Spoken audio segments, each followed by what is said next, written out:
성경이 말씀하고자 하는 바는 분명합니다. 성경은 하나님께서 자기 스스로 역사하시는 것을 보여줍니다. 그것을 신학적으로 주권적이다라고 표현합니다. 성경이 그러한 것을 보여주는 반면에 또 성경의 배경들은 하나님의 영광을 드러내시는 무대라고 비유가 되어지기도 하죠.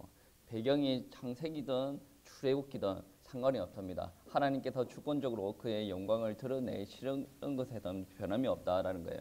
그럼 출애굽기를 보면 어떻게 보면 주인공이 모세인 것처럼 보여지기도 합니다. 왜 그러냐면 모세 중심으로 이야기가 쓰여져 가거든요. 그런데 이 출애굽기의 주인공도 여전히 하나님이십니다. 모세가 중심된 인물인 것은 분명하지만 하나님께서는 모세를 통해서 하나님의 영광을 드러내시고자 합니다. 대표적으로 그렇죠. 출애굽기의 주된 인물들이 크게 두 명 나오는데 대립 구조를 나타내는 사람들이 모세와 바로가 나오죠. 이 모세와 바로의 삶을 이렇게 살펴보면 하나님께서 그들의 삶을 통하여서도 하나님의 영광을 드러내시고 있다라는 것을 우리가 알게 되어집니다. 먼저 우리가 모세의 삶을 한번 살펴보면 그렇습니다. 창세기 마지막 장에 보시면 야곱의 가족들이 애굽으로 내려가는 장면들이 나오죠. 그 가족들이 이제 한 100명이 안 됩니다. 70명 조금 넘는 명수가 이제 야곱의 아들 요셉이 애굽의 총리가 되었다라는 소식을 듣고 온 가족이 애굽으로 내려옵니다. 정말 얼마 되지 않는 명수죠. 100명이 안 되는 명수인데 그런데 이제 출애굽기 시작하는 장면들을 보면 어떠한 일들이 있냐면 100명이 안 되는 사람들이 애굽에게 위협이 될 정도로 크게 번성하였다라고 이야기를 합니다. 물론 애굽의 총리가 되었던 요셉이 권력이 막강하니 그의 은택으로 말미암아 그들이 번성하였다라고 생각을 할 수도 있는데 하나님께서 처음부터 이야기하셨어요. 애굽 땅에 내려가면 너희가 번성하여서 내 민족을 이루게 되겠다라고 이야기하셨던 것 같이 그러한 역사가 일어납니다. 그리고 어떠한 일들이 일어나냐면 하나님께서 왕을 세우는데 요셉을 알지 못하는 왕을 세웁니다. 요셉을 알지 못하는 왕이 세워졌고 또 그 당시에 요셉의 후손들, 가족들, 그들의 민족들이 엄청 크게 번성하니까 그들의 민족에게 큰 위협이 되어지죠. 그러니까 이제 바로가 이스라엘 백성들을 이끌고 와서 공공 건물을 세우는데 이제 강제 노역을 시키게 됩니다. 이것을 보고 우리는 바로가 분명하게 자기 명성을 위해서 이스라엘 백성들을 사용하였다라고 우리가 판단이 되어질 수가 있는데 더 심각하게 어떤 일들이 벌어지냐면 이스라엘의 후손을 죽이기까지 합니다.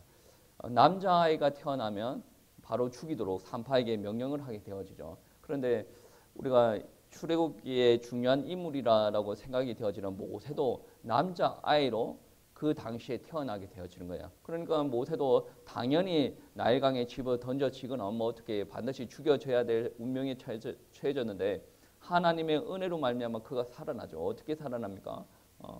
방주를 타고 흘러내려갑니다. 그 방주가 이제 갈대아 상자인데 진과 역청을 바르고 그 안에 모세를 넣어가지고 강가에 띄우게 되죠. 당연히 죽여야 되는 일들인데 하나님의 은혜로 살아납니다. 그리고 더 큰 은혜는 무엇이냐면 그 누군가에게 발견이 되어지면 모세는 다 죽어야 됩니다. 왜냐? 피부 색깔을 보면 이 사람이 어떤 민족인지 다 아는 거 아니겠습니까? 아기를 보면 다 알지 않습니까? 비슷하게 생겨도 히브리 사람과 애굽 사람과 차이가 너무 많이 나는 거예요. 딱 보면 얘는 죽어야 됩니다. 왜? 왕명이 죽이고자 하였으니까 죽어야 되는 거예요. 근데 하나님께서 주권적으로 역사를 하시는데 어떻게까지 역사하시냐면 바로의 딸에게 이 아이가 발견이 되어집니다. 그러니까 바로가 누구한테 꼼짝을 못 하겠습니까? 자기 딸이 키울 거라는데 어떻게 하겠습니까? 허용이 되어지고 40살이 되는 그때까지 왕궁에서 성장을 하게 되어지는데 이 모세가 40살이 되어지고 나서 자기가 히브리인 사람이라는 것을 명확하게 알게 되고 그리고 이제 자기 동족에 대한 특별한 마음이 생기게 되죠.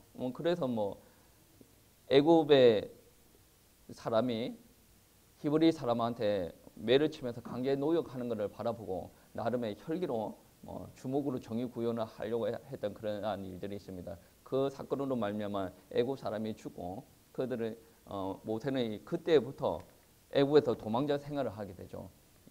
애굽에서 동쪽 광야에 있는 이제 미디안 광야로 이제 도망을 하게 됩니다. 그 이후부터 하나님께서 40년 동안 모세를 향한 특별한 계획이 모세의 생명을 유지시키는 데 있겠구나라고 생각될 만큼 40년 동안 광야에서 그냥 묵혀둡니다. 그냥 생명을 유지시키는 데 하나님께서 포커스를 둔 것 같아요. 그런데 모세도 기대하지 않고 있을 때 하나님께서 모세에게 다가오십니다. 80세 된 노인한테 다가오셔서 하는 말이 무엇이냐면 하나님의 계시를 보여주시고 그리고 애굽에 들어가서 내 백성 이스라엘을 건져내어라라고 이야기를 하십니다. 여기서 이제 우리가 알아야 될 부분들은 무엇이냐면 모세가 잘했기 때문에 하나님께서 부르시는 거 아닙니다. 모세가 손을 들고 나 이번에 이스라엘 백성들을 한번 구원해 보겠습니다. 그래서 구원해낸 게 아니란 말이에요. 하나님께서 80세 된 노인을 부르셨어요. 주권적으로 부르셨어요. 옆에서 어떤 사람이 조언을 하고 저 사람이 좋다라고 이야기한 적이 없어요. 하나님께서 그냥 부르셨어요. 부르신 이유가 무엇이냐면 이 모세를 통해서 하나님의 계획을 이끌어 가시기 위해서 부르셨다라는 겁니다. 하나님께서 얼마나 주권적으로 모세를 이끌어 가시냐면 그의 생명까지 보존하게 하시고 80세까지 이르게 하시고 그 80세에 된 모세를 통해서 이스라엘 백성들을 구출해 내시는데 이 구출해 내시는 장면들을 5장에서 18장에서 잘 언급을 하고 있습니다. 4장 말씀에서 이제 하나님께서 모세에게 들어가라라고 이야기해서 모세가 이스라엘 백성들이 있는 애굽 땅으로 들어가게 되죠. 그리고 애굽 땅에서 어떻게 이야기하냐면 하나님의 계획을 이야기를 합니다. 그리고 하나님께서 보여주신 이적을 다시금 보여주게 되어지는데 그것을 듣고 본 이스라엘 백성들을 믿습니다. 그런데 참 안타깝게도 그들이 보았다 들었다라고 해서 그들의 삶이 바뀌어지질 않습니다. 모세가 직접 바로 왕 앞에 가서 이스라엘 백성들을 보내달라고 이야기를 합니다. 바로가 보내줍니까? 보내주지 않습니다. 이게 하나님께서 다 이야기하셨던 이야기의 제목들인데 바로가 아무리 이스라엘 백성들을 보내주지 않는다라고 할지라도 하나님의 계획은 뒤틀어지는 일이 없습니다. 하나님께서는 그 바로가 힘을 치고 하나님의 계획을 무너뜨리려고 하더라도 하나님께서는 그 바로의 손을 꺾어 부르뜨리면서 이스라엘 백성들을 건져내십니다. 그리고 출애굽하여서 홍해를 건너는 그 장면들이 오늘 본문 말씀이 나오는데 홍해를 건널 때 성경가를 불러요. 그리고 하나님께서 구원하신 것을 깨닫고 하나님 앞에 경배로 올리는 찬양을 올려드리는 놀라운 일들이 일어나죠. 그 일들이 일어나고 나서 석 달 만에 광야를 거쳐서 시내산에 도착을 합니다. 이 시내산에 도착할 때까지 또 많은 일들이 일어나죠. 하나님께서 먹을 것이 없어서 물도 주시고 만나 메추라기도 주시고 하나님께서 공급하여 주셔서 그 백성들을 살리신 거예요. 석 달 동안 아무것도 못 먹으면 우리가 어떻게 살 수가 있겠습니까? 하나님께서 공급하셨기 때문에 살아날 수가 있는 건데 그리고 나서 이제 아멜렉의 공격도 있습니다. 그것도 이스라엘 백성들이 질 수밖에 없고 많은 피해를 입을 수밖에 없는 상황에서 하나님께서 또 보호하시는 역사들도 있었다. 이것이 무엇입니까? 하나님께서는 하나님의 백성들을 보존시켜서 가나안 땅까지 인도하시겠다라는 하나님의 뜻이에요. 하나님의 뜻이 그렇다라고 한다면 그 누군가가 이스라엘 백성들을 친다라고 하더라도 이스라엘 백성들은 무너질 리가 없어요. 하나님의 백성들은 무너질 리가 없다라는 거예요. 하나님의 백성들을 통해서 하나님께서 또 하실 일이 있기 때문에 의식주의 문제가 있다. 하나님께서는 더 이상 그게 크게 문제가 되어지지 않을 정도로 역사하신다라는 말씀입니다. 그러니까 하나님께서는 모세를 통해서 이스라엘 백성들을 통해서 그분의 영광을 드러내시는데 믿는 자를 통해서만 영광 받으시는 게 아니라 안 믿는 바로를 통해서 하나님이 누구신지 드러내시는 거예요. 하나님께서 바로를 태우십니다. 권세자를 태우시는데 성경 말씀에 그렇게 나와 있습니다. 요셉을 알지 못하는 왕을 세우셨다. 그리고 하나님께서 직접 이야기하실 때 어떻게 이야기하시냐면 내가 너를 세웠다라고 이야기를 합니다. 그러니까 바로는 자기가 열심히 해서 세워졌다라고 생각을 할지는 모르겠지만 하나님을 안 믿는 왕도 하나님께서 세우시는 거예요. 그리고 중간중간 보면 하나님께서 바로의 마음을 완악하게 하였다라고 이야기를 합니다. 그것도 자기가 기분 나빠서 완악해진 게 아니라 하나님께서 완악하게 만든 거예요. 그러니까 어떻습니까? 불신자들은 자기가 잘나서 이렇게 되어진 줄 알겠지만 왕으로 세우시는 분이 누굽니까? 하나님. 그 마음도 완악하게 만드시는 분은 누굽니까? 하나님이시다라는 겁니다. 여러분, 이거를 통해서 하나님께서 드러내시고자 하는 부분들이 뭐냐면 하나님께서 하신다라는 거예요. 완악함도 하나님께서 만드시는 것이다라고 이야기하십니다. 출애굽기 4장 21절 말씀해 보시면 여호와께서 모세에게 이르시되 내가 애굽으로 돌아가거든 내가 내 손에 준 이적을 바로 앞에서 다 행하라. 그러나 내가 그의 마음을 완악하게 한즉 그가 백성을 보내주지 아니하리니 하나님께서 완악하시게 하신다. 내가 그의 마음을 완악하게 한즉이라라고 이야기를 합니다. 어쩔 수 없이 바로가 완악하여서 애굽에서 이스라엘 백성들이 못 나오는 것이 아니라 하나님께서 다 계획이 있기 때문에 바로의 마음을 완악하게 하셨다라고 이야기를 합니다. 그리고 이스라엘 백성들은 홍해 앞에서 뒤에서 쫓아오는 애굽의 병사들을 바라보고 어떻게 합니까? 원망을 하죠. 그리고 두려워서 떱니다. 아니 우리가 애굽 땅에서 애굽 사람들을 섬기고 거기서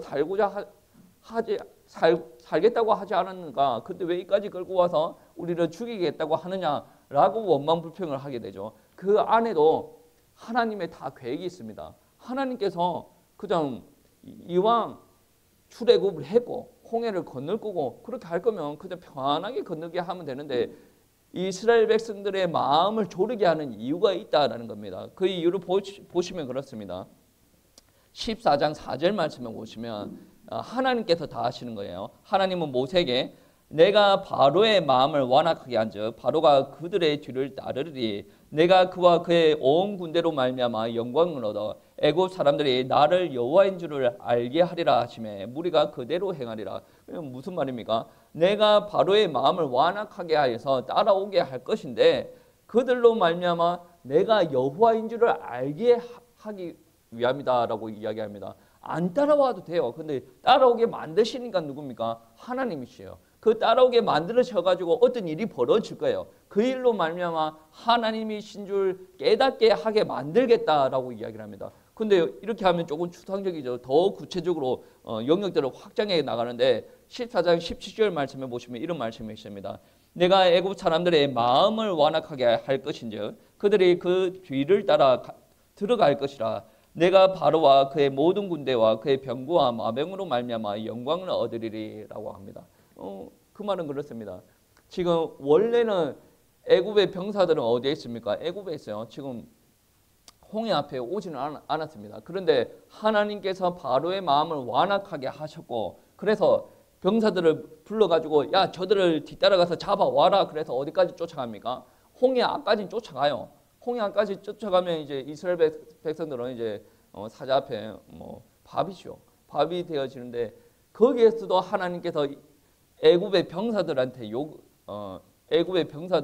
역사를 합니다. 그들의 마음을 완악하게 해서 이스라엘 백성들이 홍해를 가르고 지나가는 길을 따라 지나가게 만듭니다. 안 들어가면 될 거를 굳이 따라 들어가서 어떻게 됩니까? 그들이 홍해에 투장이 되어지는 일들이 벌어지죠. 그것으로 말미암아 하나님께서 무엇을 본다라는 겁니까? 하나님의 영광을 드러내겠다. 세상 사람들은 아무리 힘으로 자기가 가지고 있는 것으로 밀어붙이고 하나님의 일을 꺾어버리려고 할지라도 하나님께서는 그 일을 막으시면서 오히려 하나님 앞에 대적하는 자들을 꺾으시면서 하나님의 영광을 드러내실 것이다 라고 이야기를 합니다. 하나님께서 출애굽기에서 이루시는 일들을 보면 시종일관 하나님께서는 자신의 목표를 이루어 가십니다. 그 목표를 이루어 가시는데 그 누구도 막을 수가 없고 그 하나님의 일들을 통해서 온전히 하나님만 영광 받으시는 일들이 일어난다라는 말씀입니다. 어떻게 받아들여야 됩니까? 우리는 하나님께서 말씀하신 것은 그 어떠한 일들이 일어나든지 간에 하나님께서 반드시 성취시킨다라는 말씀이에요. 오늘날 신앙생활하는 저와 여러분들한테도 하나님께서 말씀하십니다. 말씀하시면 어떠한 일들이 일어나더라도 하나님께서 그 말씀을 성취시킨다라는 것을 꼭 믿으시기를 바랍니다. 그러면 우리는 어떻게 해야 됩니까? 하나님께서 우리에게 언약으로 주신 그 말씀으로 뭐 역사를 일으키시는데 우리는 그 말씀 따라 하나님을 예배하고 순종하는 일들이 벌어져야 된다라는 말씀입니다. 하나님께서는 애굽을 통해서 바로를 통해서 모세를 통해서 하나님의 일을 이루어 나가십니다. 주권적으로 하나님의 역사를 만들어 가신다라는 부분들입니다. 그리고 하나님께서 역사하실 때 애굽이 있고 이스라엘 백성들이 있습니다. 이거를 구분시켜서 역사하는 장면들이 있습니다. 재앙을 내리실 때도 마찬가지입니다. 파리 재앙이 나타납니다. 그 파리 재앙이 나타났을 때 하나님께서 이스라엘 백성들에게는 파리가 덮치지 못하도록 합니다. 누구에게만 덮치냐면 애굽 백성들에게만 덮치는 일들이 일어납니다. 우박이 내릴 때도 마찬가지예요. 애굽 땅에만 우박이 내립니다. 이스라엘 백성들이 있는 고센 땅에서는 우박이 내리지 못하게 합니다. 장자가 죽는 일들이 일어납니다. 애굽의 장자들, 그러니까 가축의 새끼들, 첫 번째 새끼들 다 죽어나갑니다. 그런데 이스라엘 백성들한테 양의 피를 바르라고 하죠. 이스라엘 백성들에게는 그러한 재앙들이 닥치지 않도록 하나님께서 기적을 베푸시는 일들이 일어납니다. 하나님께서 역사를 베푸시는데 어떻게 역사를 베푸시냐면 하나님을 믿는 사람과 믿지 않는 사람들을 구분시켜서 하나님께서 역사하신다라는 말씀입니다. 하나님께서 역사하실 때 분명히 구분시킨다라는 말씀입니다. 그 구분은 말씀으로 구분을 시킵니다. 시내산 밑에 와서 하나님께서 그들에게 십계명을 주시죠. 십계명을 주시고 율법, 그러니까 규례와 법을 이렇게 주시는데 하나님께서 그들에게 주시는 이유가 뭡니까?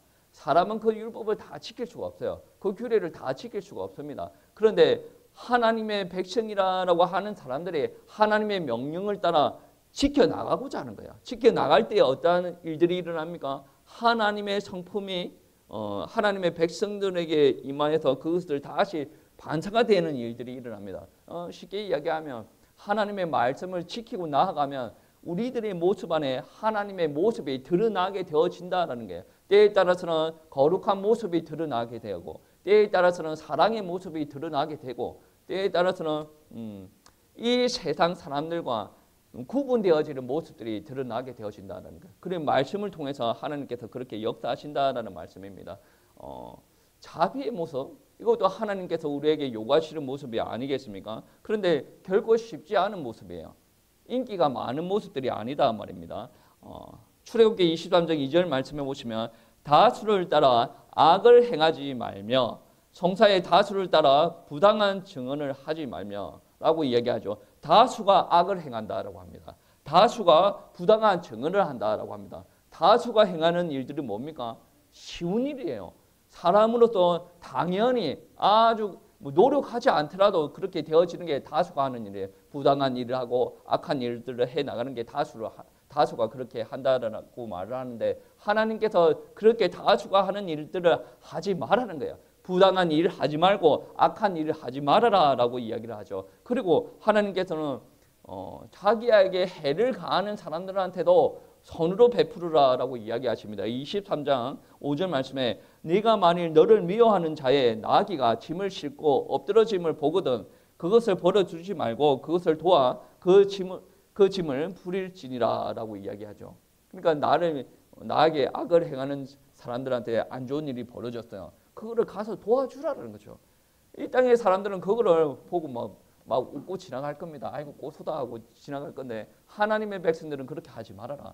나에게 해를 가하는 그 백성들이 어려움을 당하였다라고 할지라도 가서 선을 베풀어라. 이거를 통해서 하나님께서 원하시는 부분들은 뭐냐면 내 백성, 하나님의 백성들을 통해서 하나님의 성품, 자비, 사랑이 드러나게 하시기를 원하신다. 누구나 할 수 있는 삶의 방법은 아닙니다. 그런데 하나님께서는 하나님의 백성들을 통해서 그러한 일들을 만들어 가시고자 하는 부분들입니다. 하나님께서는 이 땅의 사람들과 하나님의 백성의 사람을 구분하십니다. 그리고 거룩한 말씀을 주시고 거룩한 순종을 하게 하십니다. 그 순종으로 말미암아 하나님께서 주권적으로 어떻게 역사하시냐면 하나님의 백성들에게 하나님의 영광이 드러나게 하신다.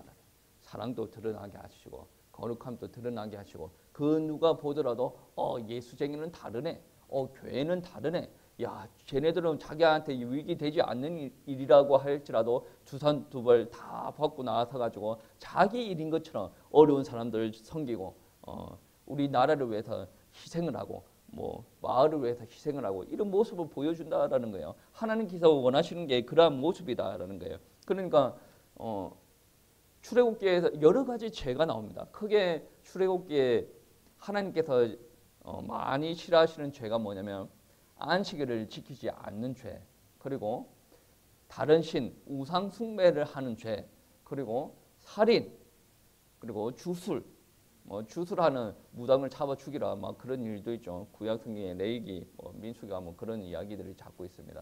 그리고 수관은 뭡니까?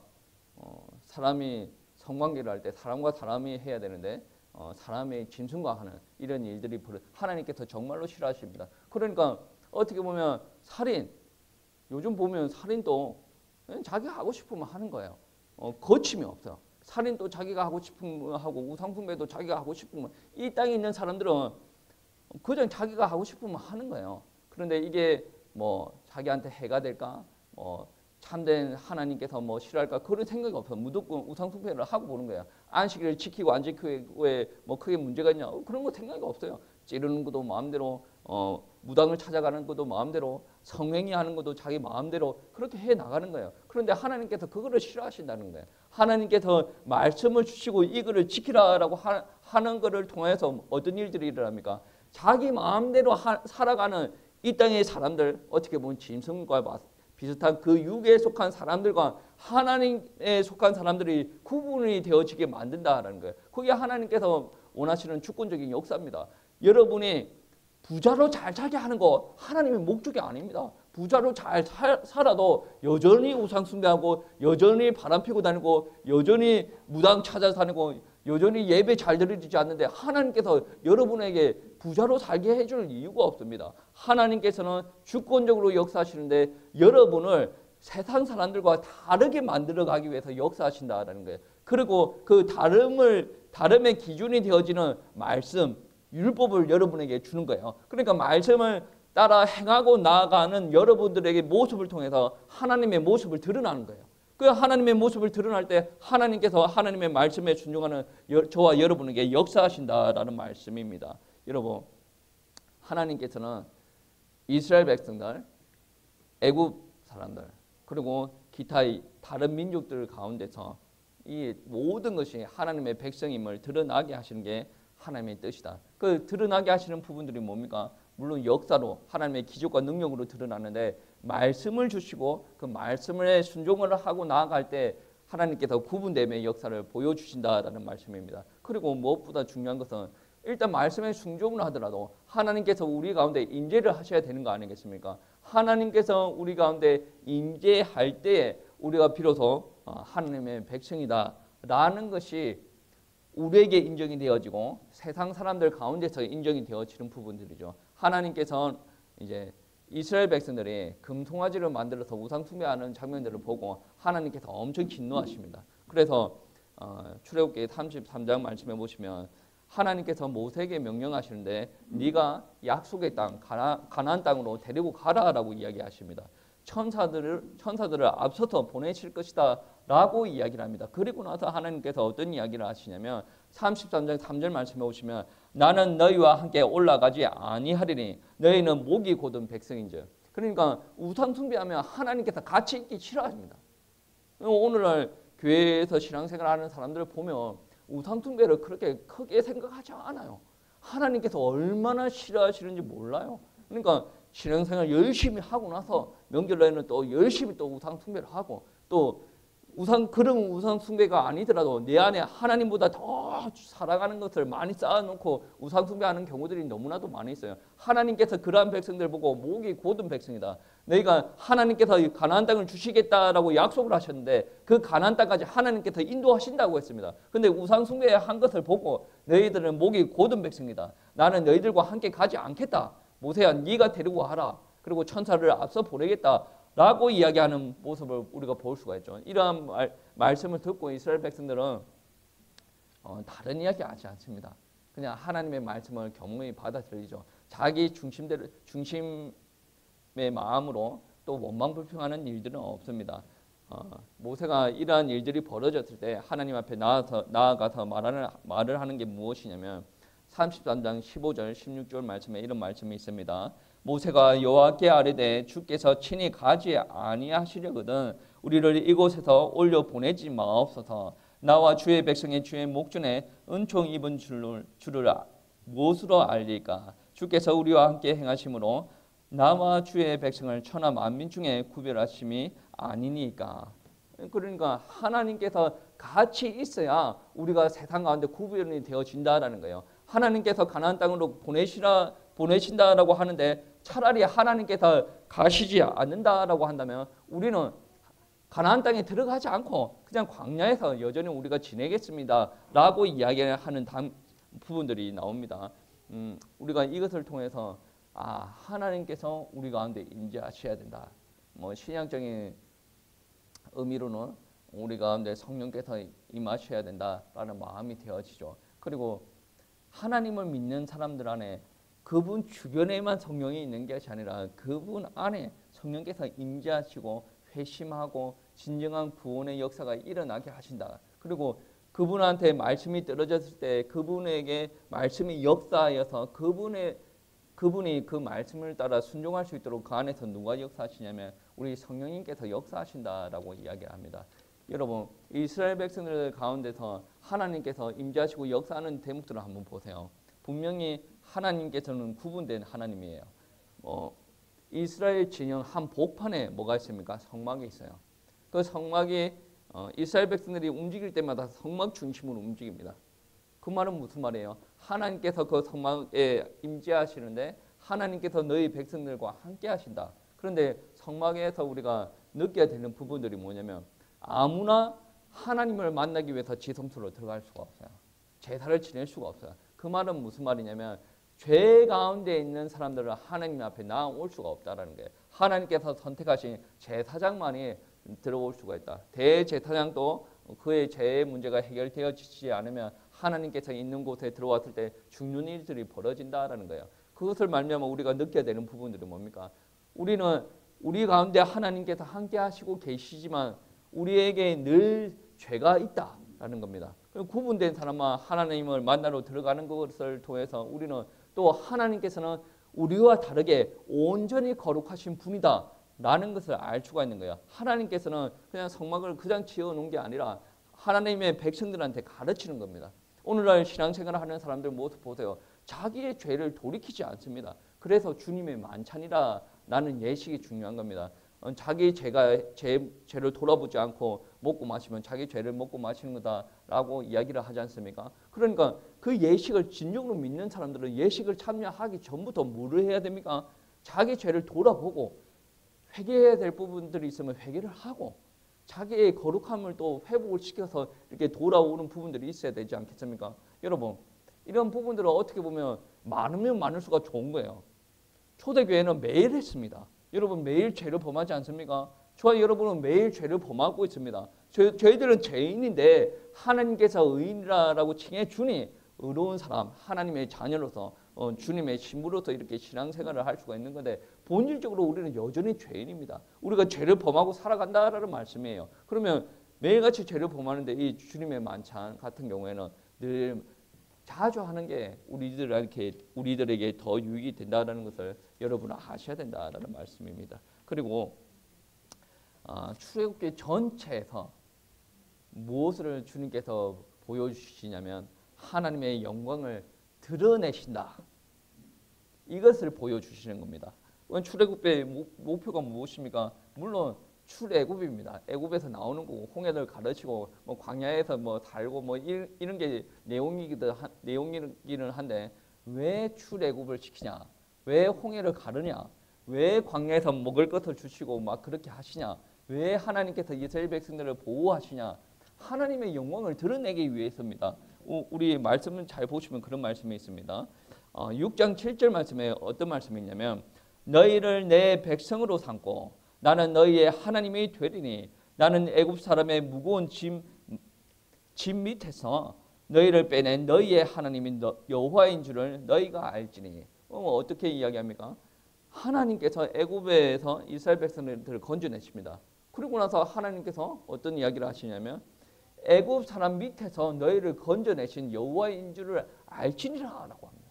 건져내신 이유가 뭡니까? 너희가 나를 여호와로 인정하라라는 말씀이 되어집니다. 그리고 하나님께서 애굽 사람들을 완악하게 하신 데도 다 이유가 있다라고 했죠. 7장 3절에서 5절 말씀 보시면 그런 말씀이 있습니다. 7장 3절 5절 말씀을 보시면 내가 바로의 마음을 완악하게 하고 내 표징과 내 이적을 애굽 땅에서 많이 행할 것이나 바로가 너희 말을 듣지 아니할 터인즉 내가 내 손을 애굽에 뻗쳐 여러 큰 심판을 내리고 내 군대 내 백성 이스라엘 자손을 그 땅에서 인도하여 낼지라. 내가 내 손을 애굽 위에 펴서 이스라엘 자손을 그 땅에서 인도하여 낼 때야 애굽 사람이 나를 여호와인 줄을 알리라 하시매. 이스라엘 백성들만 나를 여호와로 인정하는 것이 아니라 이 애굽 사람들이 자기의 힘을 믿고 이스라엘 백성들을 안 보내주려고 해요.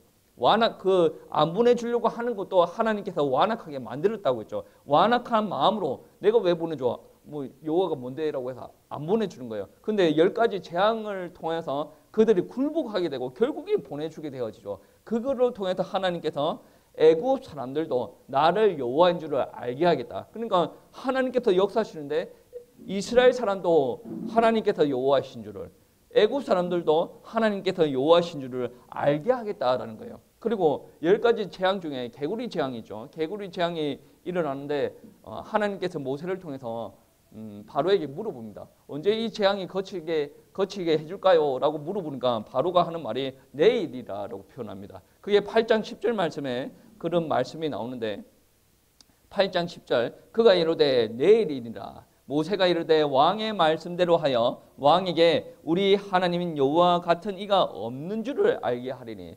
재앙을 통해서 하나님께서 하시는 이유가 뭐냐면 우리 하나님인 여호와 같은 신분이 없다라는 것을 깨닫게 하기 위해서 이렇게 하신다라는 말씀입니다. 여러분 오늘 말씀도 읽었는데 이스라엘 백성들이 계속 추격을 합니다. 추격을 할 때 나타나는 말씀이 14장 13절 말씀에 보시면 모세가 백성에게 이르되 너희는 두려워하지 말고 가만히 서서 여호와께서 오늘 너희를 위하여 행하시는 구원을 보라. 너희가 오늘 본 애굽 사람을 영원히 다시 보지 아니하리라. 그러니까 하나님께서 이 일을 다 이루어 나가신다라는 겁니다. 그리고 나서 14장 31절 말씀에 보시면 이스라엘의 여호와께서 애굽 사람들에게 행하신 그 큰 능력을 보았으므로 백성이 여호와를 경외하며 여호와와 그의 종 모세를 믿었더라. 그러니까 많은 사건들이 벌어집니다. 그러니까 사건들 안에 이스라엘 백성들은 많이 마음을 졸이고 그렇게 살았겠죠. 그런데 하나님께서는 이루실 계획이 분명합니다. 무엇입니까? 하나님을 믿도록 하는 거예요. 하나님께서 여호와이심을 믿도록 하는 겁니다. 하나님께서 구원자이심을 믿도록 하는 거예요. 그러니까 많은 일들이 벌어지는데 어떻게 보면 바로가 악이고 모세가 선한 역할로 주인공이다. 그게 아니에요. 하나님께서 모든 판을 짜놓는 겁니다. 모세를 80세부터 내가 이게 내 종으로 사용해야 되니까 태어났을 때 죽으면 되지 않지 않습니까? 그러니까 죽으면 되지 않기 때문에 공주 손에 바로의 공주 손에 이제 키워지게 하고 그리고 바로도 마찬가지입니다. 하나님께서 아무리 권세 가진 자라고 할지라도 하나님께서 그 권세자를 세워요. 사람을 높이는 분은 누굽니까? 하나님. 낮추는 분 누구예요? 하나님. 최고의 권세를 가지고 있다라는 바로도 하나님 손에 좌지우지 되는 거예요. 자기 마음도 자기가 마음대로 조절하지 못해요. 하나님께서 완악해라. 그럼 완악하게 되는 거고 악한 짓을 해라. 그러면 악하게 되는 겁니다. 하나님의 뜻 안에서 다 이루어지는 겁니다. 그 일로 통해서 어떠한 일들이 일어나냐? 하나님께서 더더욱더 영광 받으시는 일들이 일어난다라는 겁니다. 출애굽기의 메시지는 그런 메시지입니다. 하나님, 야훼는 모든 신보다 크시다. 역사 가운데 인간의 역사 가운데서 능력을 드러내시는 하나님 아닙니까? 어떤 신학자는 그렇게 이야기합니다. 인간 세계, 인간의 역사 가운데 그렇게 거룩하신 하나님께서 개입하셔서 역사하는 게 맞습니까? 그거는 하나님의 거룩함이나 맞지 않는 거 아닙니까? 물론 이렇게 이야기하는 분들이 있습니다. 그렇게 하나님을 믿는다 그러면 말이 안 되어지는 게 여러분에게도 역사를 안 해야 되는 겁니다. 안 그렇습니까? 여러분 지금 천국에 살고 있습니까? 아니지 않습니까? 여전히 인간 세상에서 인간 역사 안에서 살아가고 있는 거예요. 하나님께서는 인간의 역사에 개입하고 있는 거예요. 자연 현상도 하나님께서 개입하고 있는 겁니다. 태풍을 보내는 거 하나님께서 개입하고 있는 거예요. 하나님께서 지구를 뜨게 하는 거 하나님께서 개입하고 있는 거예요. 뭐 하나님께서 시키라 그러면 시킬 텐데 하나님께서 가만히 내버려 두는 거 아니겠습니까? 여러분의 대인관계도 하나님께서 다 개입하고 있는 겁니다. 그러니까 인간의 역사 가운데서 하나님께서 주권적으로 역사하는데 그 주권적으로 역사하심으로 말미암아 하나님의 영광을 드러내시고 또 사람들에게 하나님을 믿는 역사가 일어나게 하신다라는 겁니다. 때에 따라서는 우리가 사는 삶들을 바라보면 모세가 귀하게 세움 받아서 쓰임 받기 전에 고된 노역을 하는 사람들처럼 우리가 그러한 삶을 살고 있는 것처럼 느껴질 때가 있습니다. 그런데 분명한 것은 하나님의 언약을 받고 그 언약을 붙드는 사람들은 소망이 있어요. 그리고 하나님께서 400년 전에 약속하셨던 것 같이 출애굽시켜가지고 가나안 땅으로 집어넣는 일들이 벌어지죠. 우리들도 마찬가지입니다. 하나님을 안 믿는 사람들은 고된 노역 속에서 하루하루 살아가고 하루 일과를 눈 비비면서 시작하고 눈 감기 전에 소주 걸쳐가지고 이렇게 자는 사람들도 아마 많을 것 같은데 우리가 하나님을 믿는 사람들은 그렇게 고된 노역과 힘든 환경 속에 놓여 있다라고 할지라도 소망을 가지는 게 무엇이냐면 하나님께서 우리에게 약속의 말씀을 주셨다. 그분은 약속을 주시고 나서 반드시 이루어 나가신다라는 믿음이 저와 여러분에게 차가워 넘치시기를 축복합니다. 그리고 우리들 안에 하나님만 경배하고 또 하나님만 섬기는 일들이 그리고 하나님을 사랑하고 이 땅에 있는 많은 사람들을 사랑하는 법을 배워 나가시기를 축복합니다. 우리는 구분되어진 하나님의 백성이에요. 우리를 통해서 하나님께서 영광 받으시기를 원하십니다. 그래서 하나님께서 여러분에게 예배 드리고 기도하라 뭐 이렇게 다양한 말씀을 허락하여 주신 거예요. 그거를 통해서 하나님께서 영광 받으시는 거예요. 뭐 그래서 하나님께서 영광 받으시고 또 우리에게 은혜를 베푸셔서 우리를 또 이끌어가는 약속대로 우리를 이끌어가는 일들이 벌어집니다. 우리는 그러한 약속들을 믿고 소망을 가지시고 이 땅에서 승리하시기를 축복합니다.